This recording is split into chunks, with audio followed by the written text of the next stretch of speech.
Many young people in Singapore want to be their own boss, for reasons like flexible working hours and not wanting to work under others. As students without much business experience, how do student entrepreneurs find the right working partners? Student entrepreneur Kenneth Low says it is important to trust his business partners. I guess it's about trust. So I trust you to know your job well because ultimately you want to feel that your work is truly owned by you. Whether it does well is really up to you. So you want to have really full responsibility of that thing that you are doing. I think that's very, very powerful. Because human nature, if you own your life, you will do everything you can to not die. In this trade especially, like a jack of all trades is master of none, is so true. You can be doing everything, but you cannot be good at everything. If you're a business person, you definitely need a technical person. Other than sacrificing time and sleep, what are some sacrifices that are unique to student entrepreneurship? You sacrifice a lot of pride because you get rejected a lot, like really, really a lot. And to a lot of people, like they don't like it. You don't like rejections, you don't like failure.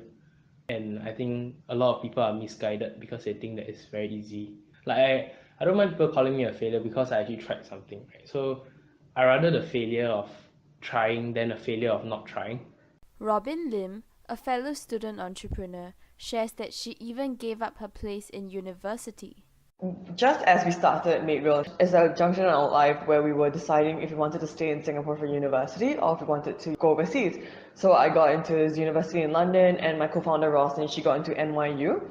But we decided that the opportunity to run the startup is now or never. We decided to stay, and we gave up our places in those universities. Our parents were furious. At least my parents was like furious, right? They were like, "What? Like going to the school in London, la la," and this is Singaporean mindset, right? Like, oh, go overseas to study. That's always better. Being a student entrepreneur definitely takes up a lot of time. So how do student entrepreneurs cope?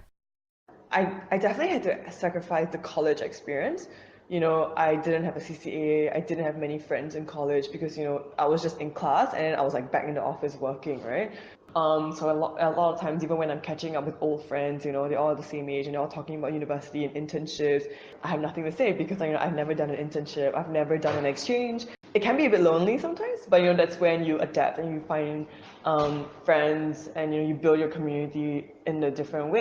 But what are some challenges that student entrepreneurs in Singapore face? There's definitely societal pressure, especially in Singapore, right? Because you have pressures from your peers when they earn very competitive salaries, but we need to try to pay off our loans. We need to try to find a sustainable way to survive in Singapore.